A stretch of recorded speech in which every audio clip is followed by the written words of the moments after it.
Hello, everyone.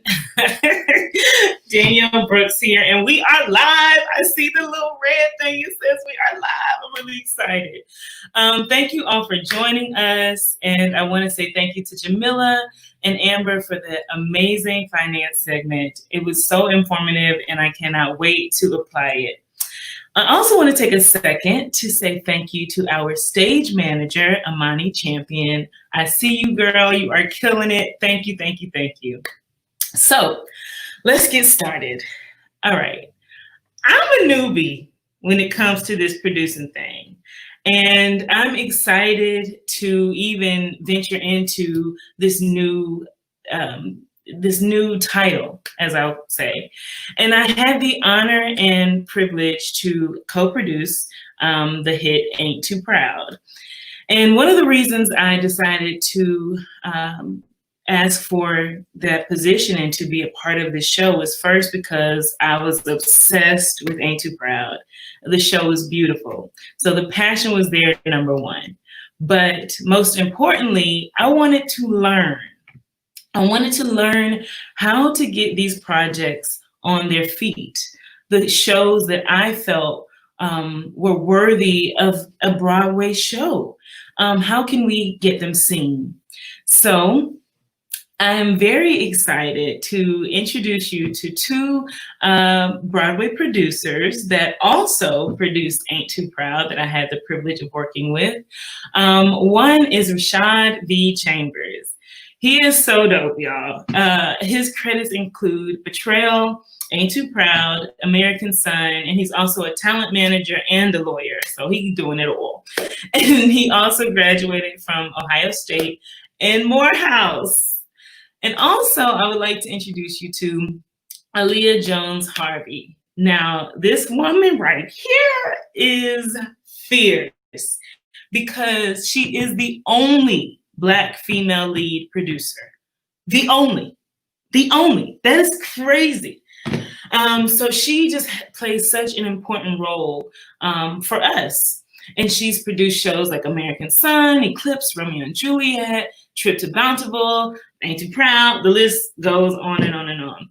So without further ado, I would love to bring them in the room. Welcome. Hey, Danielle. Hey, what's up? My friend. I see you both. Hi, Danielle. Hello, I can hear you both as well. I'm so happy to have you all here. So this segment was so very important to me because even though I'm just starting out, I consider myself an actor first. And the challenging part about being an actor is you're always waiting. It's a waiting game, waiting for someone to say yes to a project, waiting for someone to hire you, waiting for that phone to ring.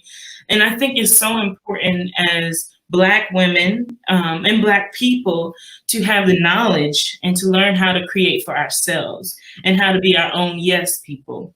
And so I wanted to start with you, Aaliyah, and I'm just really excited, y'all. But Aaliyah, I've seen you, pretty much every show that I've gone to see, especially, Black shows, I go and there you are. And I'm like, who is this woman? Like, she's here at every show. And then I realized, oh my gosh, she's the producer. I just remember being in Color Purple and seeing you and just like being so in awe that you were one of the people making the decisions. And so to me, you are a shero, you are a trailblazer, and I hope that you can pass the torch to me one day fully. But one of the questions that I have is how do you even get a show to get on its feet? Like, you see a show you love, what are these steps to even get it on Broadway? Because a lot of people don't even know the basic 1, 2, 3. Okay, well, I would say, first of all, hi, everyone. Thank you to all of the women that organized this day. It's wonderful that this is happening right now in this time and space. So I'm excited to be celebrating Black women on Broadway. I would compare producing to being the CEO of a startup company, and with all of the responsibility of being the CEO of a startup company. And so choosing the right production to put your name on, I think is, one of the first things you have to work on, soul searching, figuring out why you want to produce and what kind of work you want to produce. And, I mean, there were only going to be so many Broadway shows each season. And so deciding what you want to be a part of is, I think, a key element of making those initial decisions. And then once you decide what kind of work you want to be a part of, you're either going to go down the road of developing new work or optioning existing work. Okay. And so if you're developing new work, that is an exciting adventure of finding, a playwright, or finding a combination of a book writer and a librettist to write your musical. Creative people that you respect, that you want to basically enter a marriage with, because you're going to be working with them for an extended period of time while you develop this work. If you go the other route of optioning work, it's figuring out who holds the option, who holds the rights to the work that you would like to option to bring to the stage. And so that may require getting legal counsel to help you find out who holds the rights for that work. And that's the first step. So that's the first step, I say, is getting ownership of the rights to bring something to the stage, whether it's off Broadway or Broadway. Nice.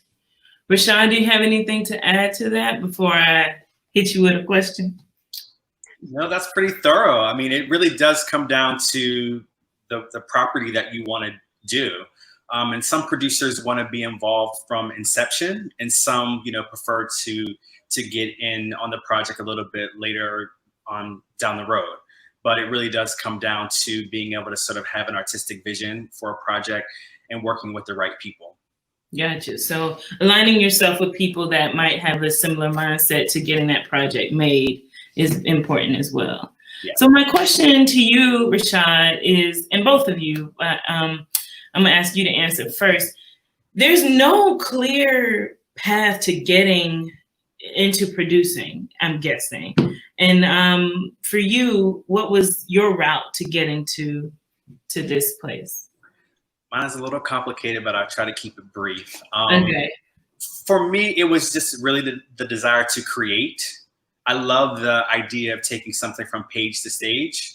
So since I was a child, I wanted to be a lawyer, and that's like all I thought about from the time I was 13. And so everything throughout high school and college was about getting into law school. But then I also had this sort of innate interest in creating, because my cousin was an actress and I grew up going to a lot of shows. And so I really just planned to move to New York after law school and be sort of lawyer by day, producer by night. And I spent my time throughout college and law school just really trying to soak up everything that I could learn about theater.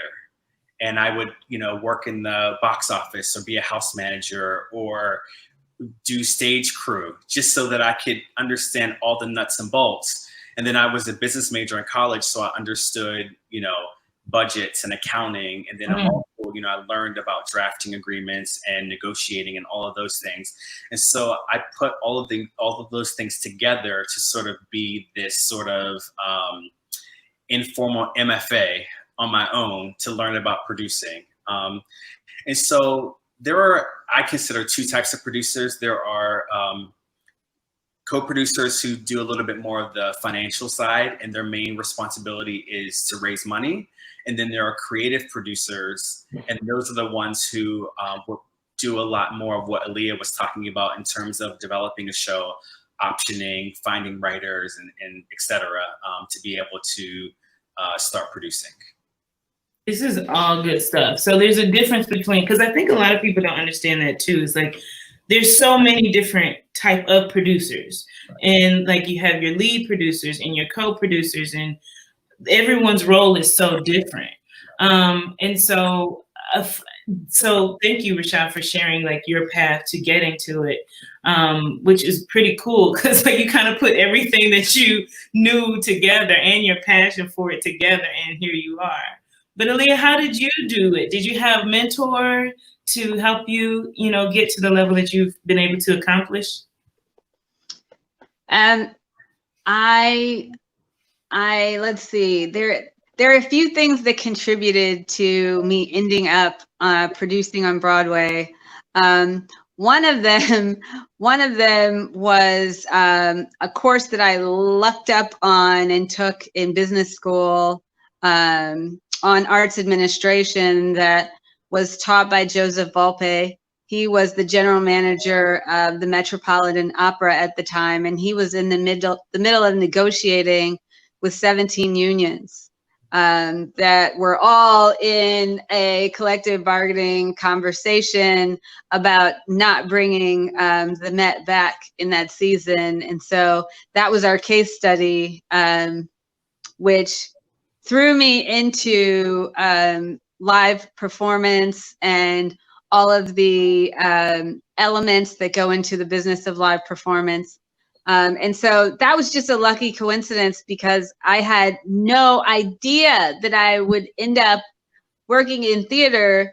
And then my producing partner, Stephen Bird, we were pursuing some different business opportunities that we had in private equity.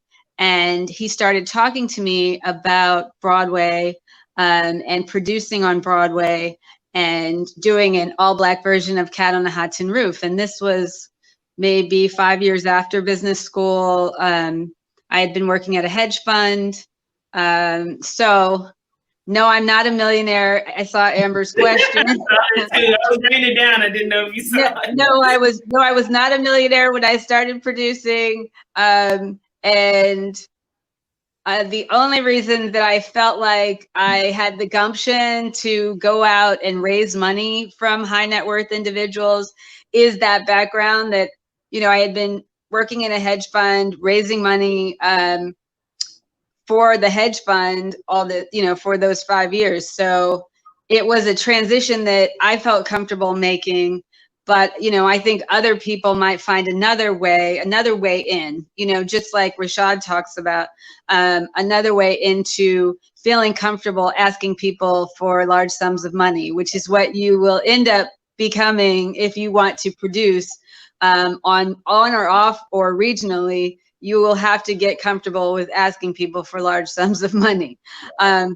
But that, you know, that was the entree into it. When Stephen said, let's do an all-Black version of Cat on a Hot Tin Roof, I think that day we were in our lawyer's office, Donald Farber, because I said, that sounds amazing. I want to be involved. Let's do this right now. And that was in 2006. It took 2 years to get that production up. So we went from concept to chasing actors around, to presenting ourselves to theater owners. Here we are. We were blessed enough to have several angels in the industry who brought us in the front door. Nina Lannon, who was the president of the Broadway League at the time, was our general manager. She immediately jumped on board when we talked to her about doing an all-Black version of Cat on a Hot Tin Roof. She walked us into Gerald Schoenfeld's office, who was the president of the Schubert Foundation at the time. He didn't immediately say yes, by the way. He didn't say, oh, this has to be done on Broadway. He invited me to come sit in his class at Columbia. And so I did. I sat in his class at Columbia. And, you know, after several sessions, he asked me to talk to the class about our concept. And I said, well, we have this idea of an all-Black version of Tennessee Williams' Cat on a Hot Tin Roof.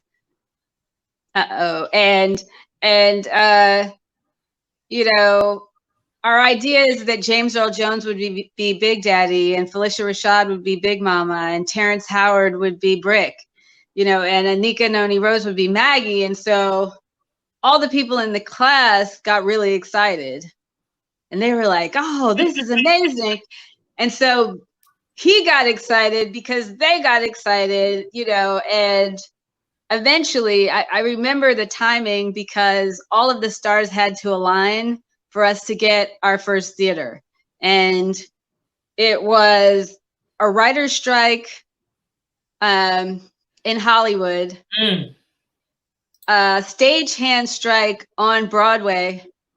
So no TV shows, no new TV shows were getting made because there was a writer's strike in Hollywood, and all the theaters were closed because there was a 17-day stagehand strike on Broadway. And we got a phone call because 2 shows closed early based on that strike. And we were told we were called in November, and we were told you need to be in the theater by January 1st. That meant raising $3 million in 2 months, getting all of the cast to say, yes, we're going to do this in 2 months, getting the rehearsal space, getting the creative team all lined up.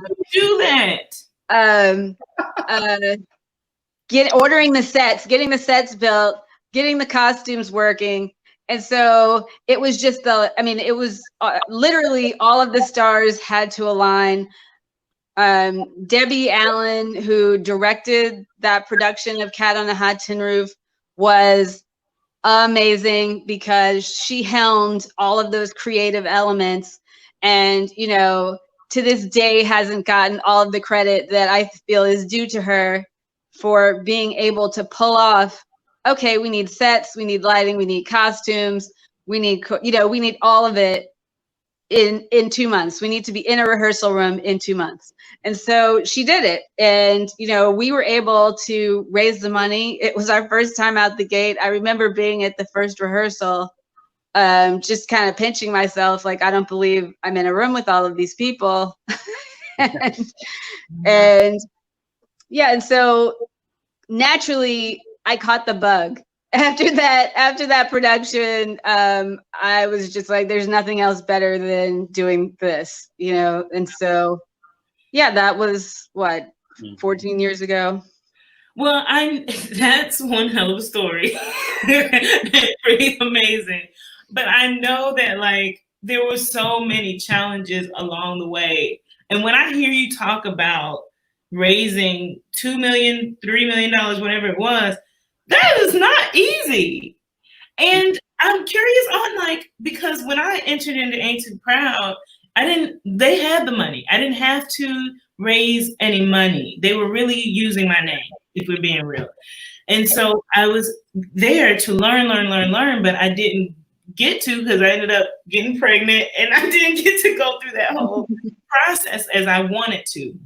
And so congratulations. So excited. I kind of followed you on Instagram as you were going through all of the stages. Yeah, it was real. And I wish I could have been at more of those meetings. But the thing that I want to know more about is the raising of the money. How do you do it? You know, is it a bunch of emails being sent out to rich friends, or is it, you know, for just so that the women out here who don't know, you know, the steps to take, you know, what steps that they can take, even if it's not Broadway, even if it's regional theater or whatever else it is that they might want to achieve, what steps would you advise, both of you advise us to take to get that project made? Do you want to start, Rashawn? Sure, I'll start. First, shout out to you, Aaliyah, because she did the impossible. I mean, not only to pull that off, but for your first Broadway show to be a project that you're the lead producer on. That's amazing. It's really rare. It's like you talked about dipping your toes into producing. She didn't jump into the pool, she jumped into the ocean. So that's a really huge feat that she accomplished. So congrats, and it was a wonderful production.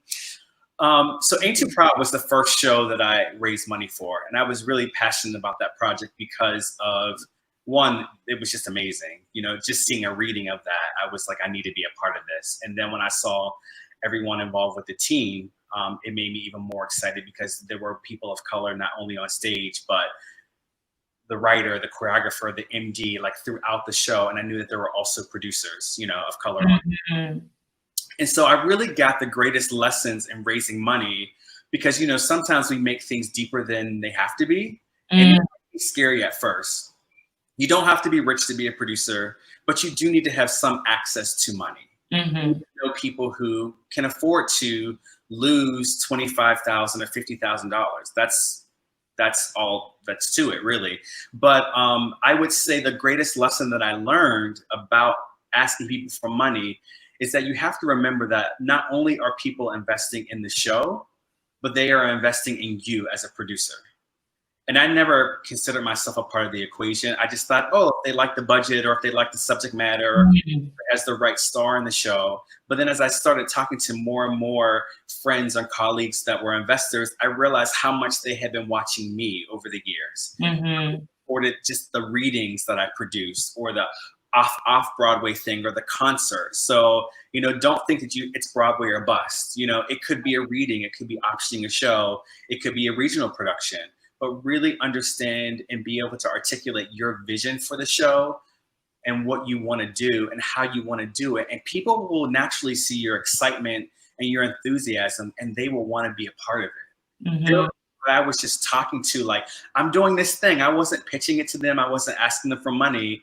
And they were so excited for me that they were like, well, send me the information. And I'm like, no, it's okay. Like, no, I wasn't. And they were like, no, I want to be a part of that. And so I think that was the greatest lesson that I've learned throughout this journey in producing is really being true to yourself, using your resources and understanding how you are a part of the equation. Nice. Thank you. That's someone says, wow, wow, wow. Yes. Investing in the show and you as a producer. Yes. Some good stuff here. You're gonna get tools if you are interested in co-producing a show. Know that you are going to get tools to help you. So the way that productions are structured is they're structured as private placements. So in the investing world, you know, it is an alternative investment to, you know, the real estate investment that you might make, or an investment in some stocks or investment in some other thing. A private placement is an alternative investment vehicle. You will get offering documents, and these documents are what go to the people who you bring to the show to invest in it. And so they will have something that they can show to their attorney to review, to understand what all the rules are about how, you know, the money that they're investing can be spent. And so that's a part of creating some comfort, some level of comfort for them in what is a risky proposition. And, you know, when Rashad talks about finding people that are willing to lose $25,000 to $50,000, even more if they're bigger investors in a show, it's understanding that this is a risky proposition because Broadway has its successes and its catastrophic failures as well. So when a show does really well, the upside is incredible, and it pays off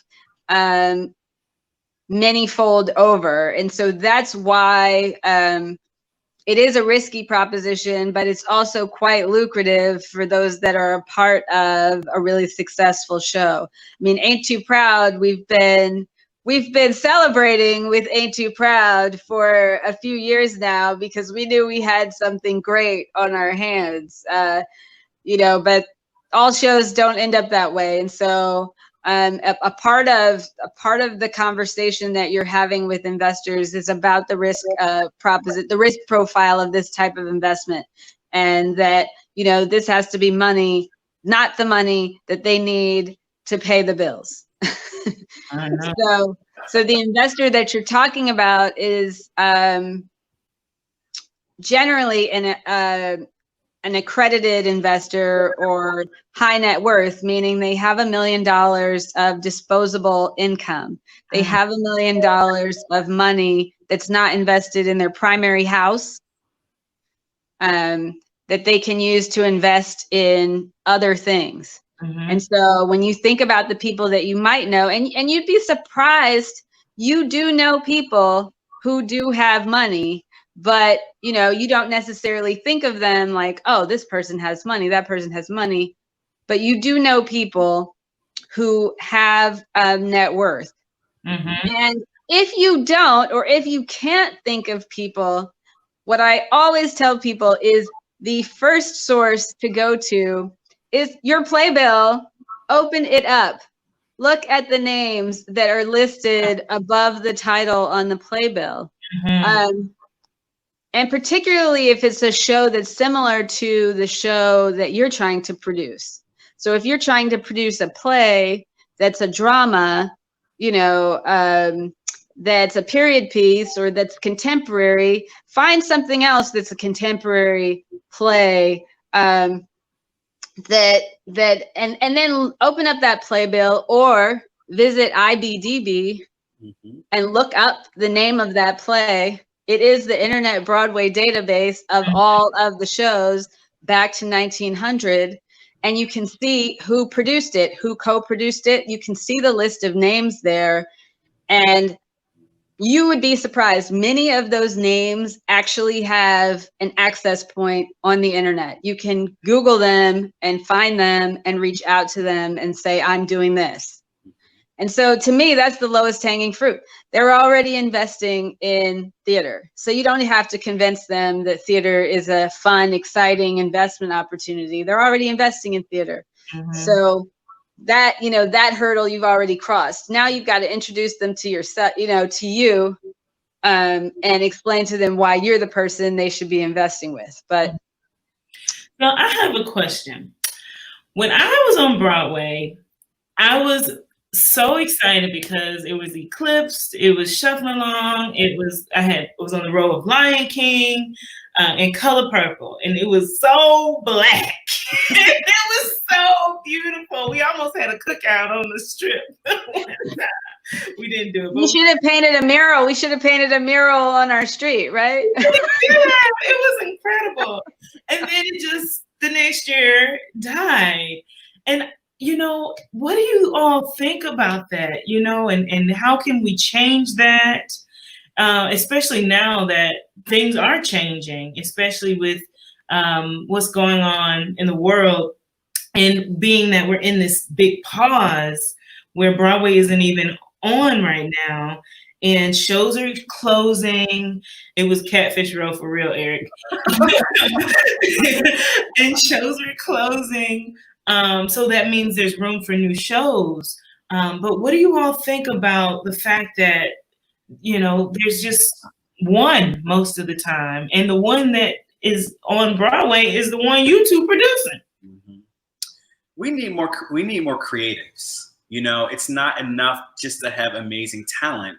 We need more Black producers, directors, writers, investors, designers, you know, to be able to have more shows. You know, I often get asked like, well, who are the Black producers? Can you put together a list for me? And there's like 10 of us. Yeah, and it's one finger. You know what I mean? You know, it's so hard. And the ones on, you know, on Aaliyah's level, there's 3 or 4, you know what I mean? So I just think that we need more people in the industry to be able, well, yeah, really, but yeah, I try to be generous. Yeah. But we just need more people creating. And I know that there are many, many, many people who are doing beautiful work who may not be getting the exposure. And a lot of people are being produced off Broadway, but now it's time that we can permeate the commercial space and letting the theater owners know that, you know, Black people want to see themselves reflected on stage. And I think it's going to start with just having more people involved. Yeah. So I'm gonna do a little bit of a history check, and please in the chat correct me if I'm wrong here, but as I see it right now, I'm sorry, that's the telephone in the background, but as I see it right now, prior to Stephen and I doing Cat on a Hot Tin Roof in 2008, Ashton Springer, Black producer who had a prolific period during the 70s. Mm-hmm. Ken Harper, also the 70s with The Wiz. Mm-hmm. I mean, Ashton Springer, of course, brought Bubbling Brown Sugar and Yubi and No Place to Be Somebody and Cold Storage. And then the only other Black lead producer prior to Stephen and I bringing Cat on a Hot Tin Roof was Camille Cosby, who did one, she produced one show. She produced Having Our Say in 95. That's it in the history. So what do you think? I was talking to another producer of color, not Black, but of color, and we were talking about this problem. And he was saying that he felt that we just needed more mentorship. And a lot of that mentorship, if there's only a handful of Black people or people of color that are producing, that really is going to come from, we need some white people to come help us, or not. Yes, help us. I feel like it's, if some of the producers on all of these, shows just said, you know what, we're going to take in someone and you're going to be under my wing and I'm going to teach you how to do this. I feel like that could help. Do you all think that, or what are your thoughts on that? Well, I think the Commercial Theater Institute is, a great resource, particularly if you are in a cohort that goes through the 14-week program. If you go through the 14-week program through Commercial Theater Institute, you will have a really strong basis of knowledge in how to produce what you're producing. But you will also, 14-week thing is, what is this? The Commercial Theater Institute is run by Tom Vertel. It is loosely connected to the Broadway League, but not directly connected to the Broadway League. But they offer all kinds of courses all throughout the year that are about producing theater. Okay. The 14-week program is like an intensive, Okay. so they have a weekend program, but they also have a 14-week program that's an intensive. But what you come out of that class with is a group of other people who can co-produce with you, which is where it ultimately needs to go, is that you have a number of people who believe in your projects, who are willing to come on board and help you with raising the money. And I don't know, Rashad, how did you decide co-producing was what you wanted to start doing? I mean, I started off developing work. So I spent about 10 years just, optioning plays and developing plays with writers and directors. And it wasn't until I got the right project that I was developing that I thought this could be on Broadway and this deserves to be on Broadway. But I haven't been on Broadway, so I need to start co-producing so I can learn. I don't think that I could have your fortune in just starting off with being a lead producer. So that was really what made me go I aggressively pursued Ain't Too Proud because I thought that would be the best learning experience for me, not only in terms of what the show represented, but I also thought I could learn a lot from the lead producers, Tom Hulse and Ira Pittleman. And it's very important to know who your lead producers are, and to trust their leadership, because they have a $3, $10, $15 million production on their shoulders. So that was really the catalyst for me saying, okay, it's time for me to go to Broadway because I want to take my career to the next level. And I thought that, as I said before, co-producing for a lot of shows is just raising money. So there isn't a lot of creative aspects. Sometimes you can have the opportunity to go to a co-producer meeting or a marketing meeting and learn there, you know. But other than that, it's not really creative. But being able to learn under the right lead producers, they sort of become your informal mentor. Mm-hmm. Take the things that you learn from those meetings, like how are they running this press meeting or how are they running this marketing meeting, and you can sort of take the do's and don'ts, and maybe you didn't like what they did. You can finesse that to say, oh, you know what, I would rather communicate it in this way. There's no right or wrong, but I just think this would have been more my style. I think it's really invaluable to learning as an up and coming producer. There's so much. Okay, So, I'm just getting excited about all I'm just going to add to that. So when I said go in the playbill, on the title page, the page with the title on it, in some fun font, their names above the title. Those are all the co-producers. The lead producers will usually be the first name or the first group of names, and then all of the co-producers. And so co-producers make a commitment to the production. Mm-hmm. And so that's a serious element of stepping into that space. On Broadway, you're talking about committing. It's usually $250,000. Just to be a lead producer. To be a co-producer. Mm-hmm. I've been a co-producer on one show where the minimum was $400,000. But most of the time, you're making a $250,000 commitment. So if you thought about, raising money for a politician or raising money for, a new restaurant that's opening, you have to break that up, $250,000. Are you going to find 5 people to give you $50,000? Are you going to find 10 people to give you $25,000? Are you going to find 25 people to give you $10,000? And that's how, you would start to think about, is this the kind of show I want to make that commitment to? Because when you make that commitment, you're telling the lead producers, you can count on me for $250,000. Mm-hmm. So they're not going to go find that money someplace else. They're going to count on you to bring in that money. And you're staking your reputation on being able to bring in that $250,000 to that production. Nice.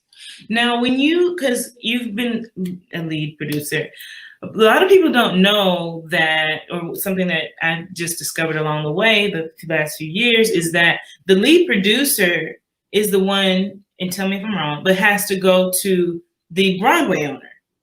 So they're the one who has to basically convince the Broadway owner this show is worth putting on Broadway. So how many owners are there? And are there any, and I'm guessing I already know the answer to this, there aren't any Black owners. You saw that petition going around for the Apollo, right?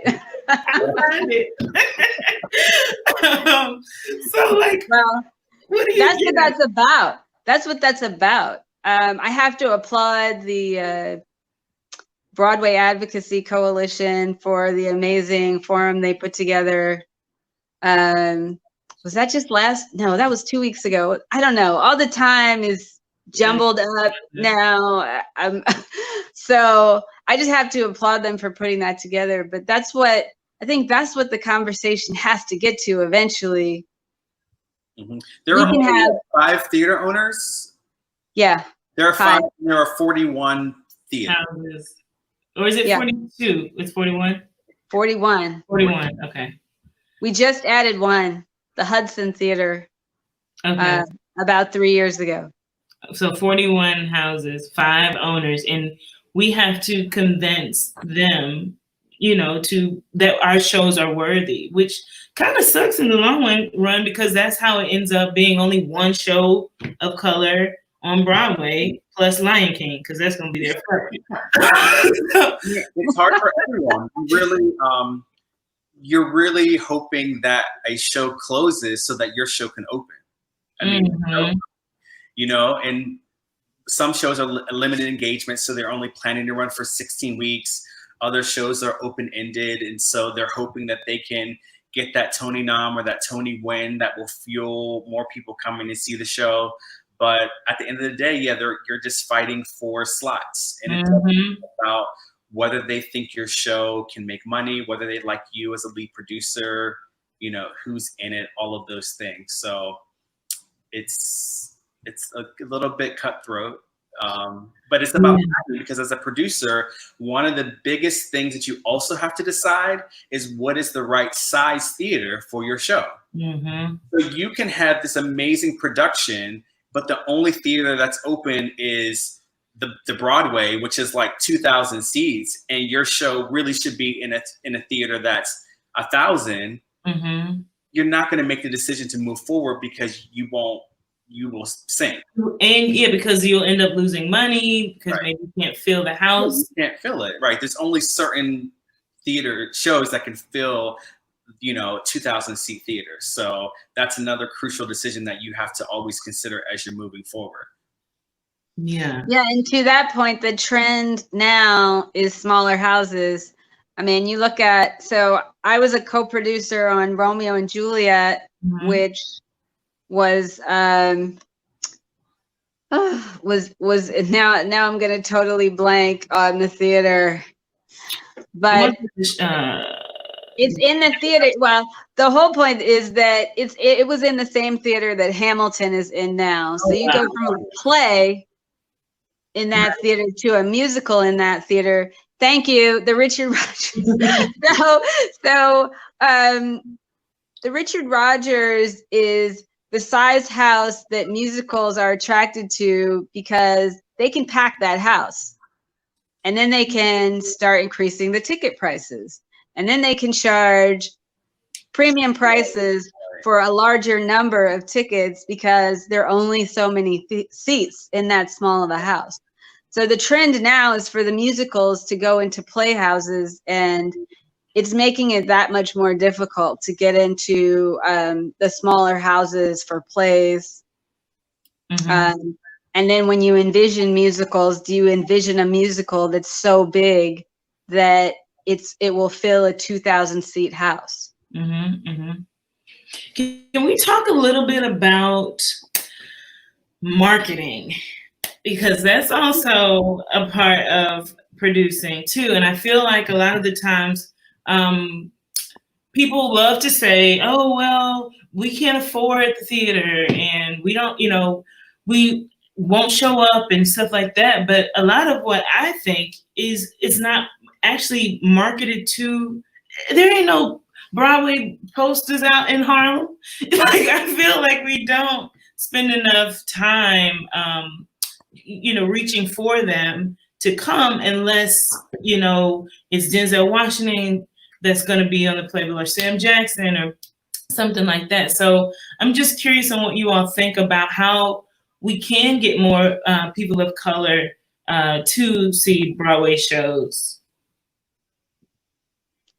I know it's a big question. Yeah, I mean, I think that it just really comes down to your outreach, and not just going to the same old list, but being really strategic and finding ways to tap into other areas. And for Ain't Too Proud, we had our marketing team, but we also had someone who specifically focused on Black marketing and who worked on, you know, reaching out to some of the Black churches, who worked on maybe doing publications like, you know, Ebony, or, you know, that wouldn't usually do press for a Broadway show, but really expanding so that there's more visibility on the show. And I think that that's important. I don't think that we should only market Black shows to Black people. Like, we should, you know, market all shows, but it really just comes down to the budget, one, and two, intentional outreach. That's and right. So, like, who do you think is the right audience for your show? That's very true. But I also feel like, Rashad, white people gonna come. They just gonna show up. That's their thing, you know. But it's also our thing too. Like, I love the theater, you know, and I will pay premium prices if I could afford it or not. I would try my darnest to get that money For the right show. Yeah, Mhm. for the right show. Yeah, for the right show. Right. I think it's just a matter of having your producers and your marketing team, your advertising team, being very specific about what they want and not. I think that a lot of times they go for the low hanging fruit. Like we're going to go for the people who always come to the theater, and then we're going to go for the tourists. Right. Put a middle ground. Like how do you get them the family of four who may just want a night out? You know, how do we get them to know about the show? But then how do we also allow them to be able to afford it? Because, you know, a family of four comes to a Broadway show, that's $600 and they haven't eaten anything, they haven't gotten there, you know. And so I think these great initiatives that are like, we're going to have discounts during our preview period, or we're going to have this group sell target initiative to AKAs or Deltas or, you know, Black MBA Association, you know, just really being specific and thinking outside the box, I think is a great way to be able to market to sort of untapped demographics. Yeah, I definitely think we have to start thinking out of the box too. I totally agree with you. You know, one of my ideas that I talked to one of my friends about was, you know, we do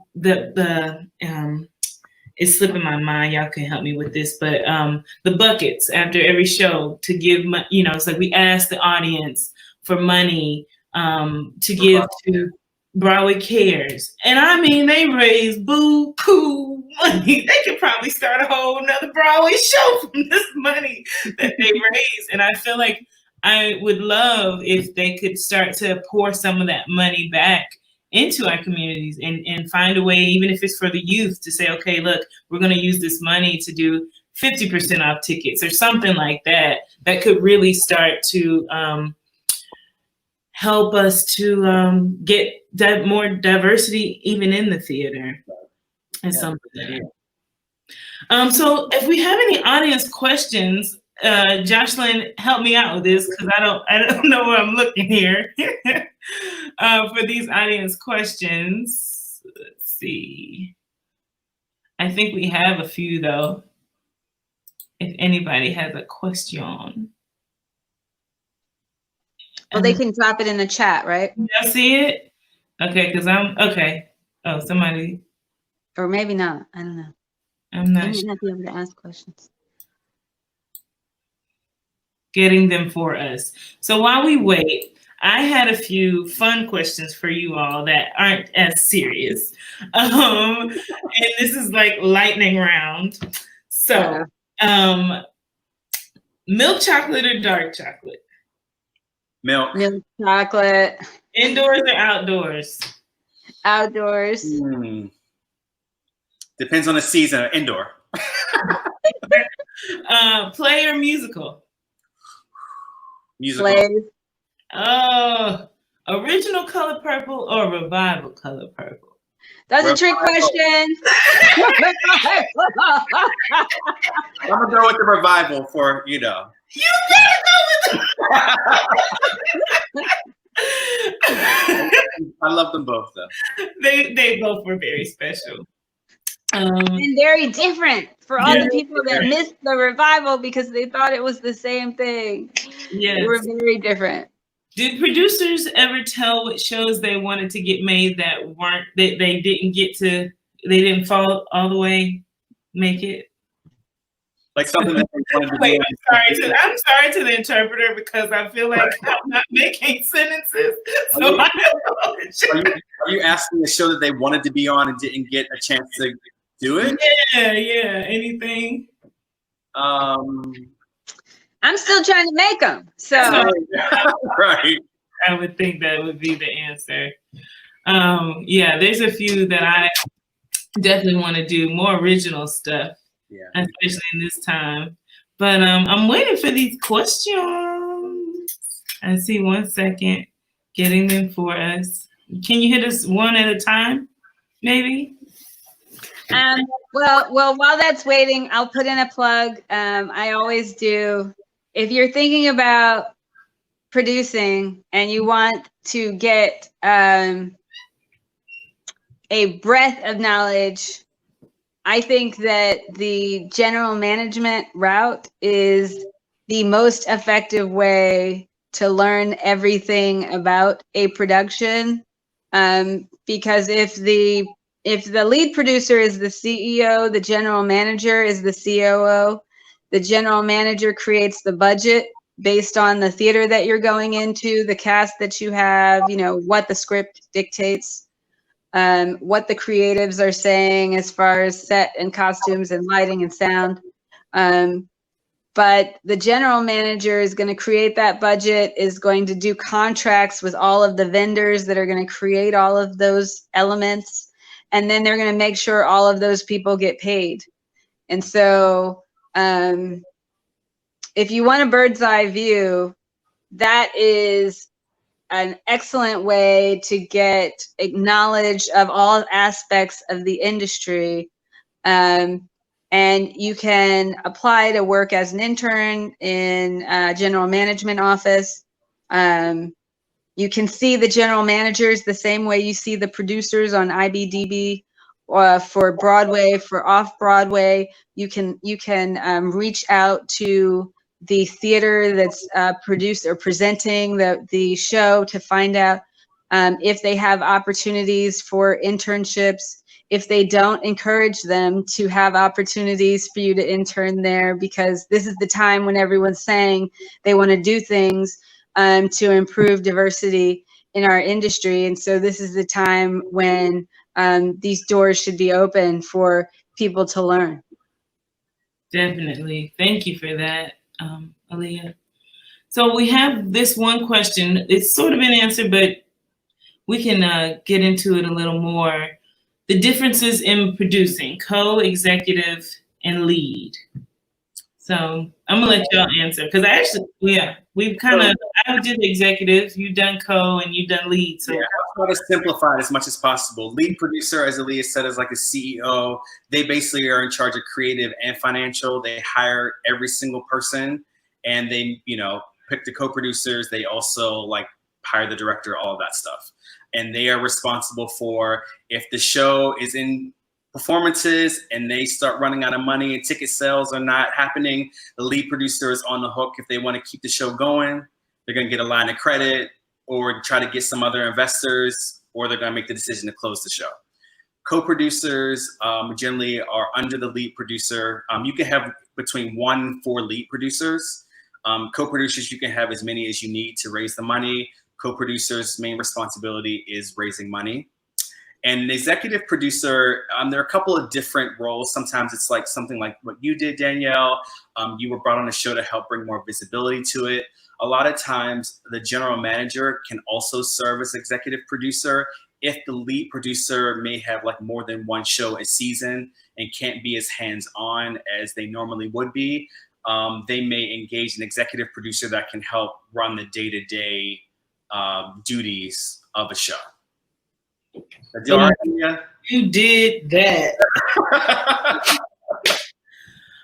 Janelle says, what is the biggest mistake you have made as a producer? Oof. They're like, none. Did that. I don't know. I mean, I think everything is a learning experience, but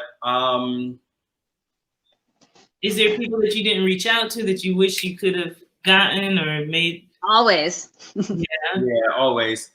I think maybe, I don't know, not trusting my gut and maybe moving forward with something a little sooner than it was ready.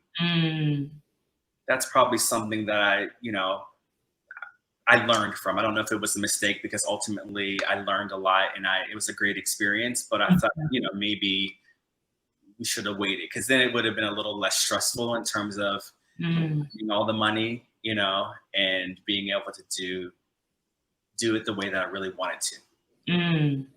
Okay. I have 2, but I would say moving too soon on a production,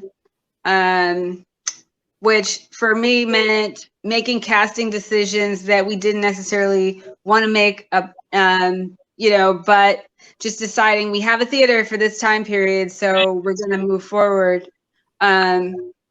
And then the second one, so there's moving too fast, but then the second one I would say was moving too slow on opportunity, where I knew I wanted to co-produce something when I saw it at a reading early on. And for people that are considering co-producing, know that the earlier stage that you get involved with a production, the better deal you can negotiate for yourself for being that finder of the money. So if you come on board a production as a co-producer, you know, while they're still drafting the script, while they're still doing rewrites on the script, you're early on. So you may be able to negotiate a higher percentage of the profits of the show on the back end for yourself as the person who found the money for that show. Yep. Now, if you come on the show when it's, you know, already being developed at a regional theater, that may be later on, and you may be negotiating a completely different deal for yourself as a co-producer. So I do have those instances where I was like, oh, I knew that was going to be a hit. I saw it early. I got so excited about it. I should have gotten involved earlier. So, Can you tell us what those were? I'm not telling. Well, thank you so much. I think we have one more that we have time for. Let's see. What is the realistic amount of money to start investing in a Broadway show? Like, what if you only have like $5,000? I would say get 5 friends, or get at least 4 other friends. Yeah, you can be in a group together. It depends on the show. Each show has a minimum investment, which they call a unit. For the most part, it's $25,000. Some producers will take half units or quarter units, depending on where they are in the fundraising process. But either save up until you can put in a little more, or go in with a group. You know, you guys can form an LLC, and you can each put in $5,000 under one name and have one person manage it, and be able to invest together if you really want to start off with smaller amounts. This is so good. I can't wait to rewatch this. I'm gonna just be like writing all this stuff down. Thank you so much for your wisdom and for your excellence that you both bring to this thing that we all love so much. And I'm just grateful to know you both, and to be following behind you all, and to feel that I, you know, can call and lean on you with questions that I might have. So thank you both. And if there's anything else that you want to say, please feel free. And if not, I think that's a wrap. Thank you for having us. Thank I feel like you. we could talk for hours and hours and hours, but Yes. this is just scratching the surface. But I hope that this is the start of many more conversations, and that we can collectively put together some sort of program or mentorship to be able to usher in more people into producing. Definitely, definitely. Well, Black Women on Broadway will be calling you again. Thank Thank you for having me. Thank you for having us. Thank you, Rashad. Thank you so much. Thank you, everyone, for watching. My pleasure. Thank you to our interpreter. Thank you.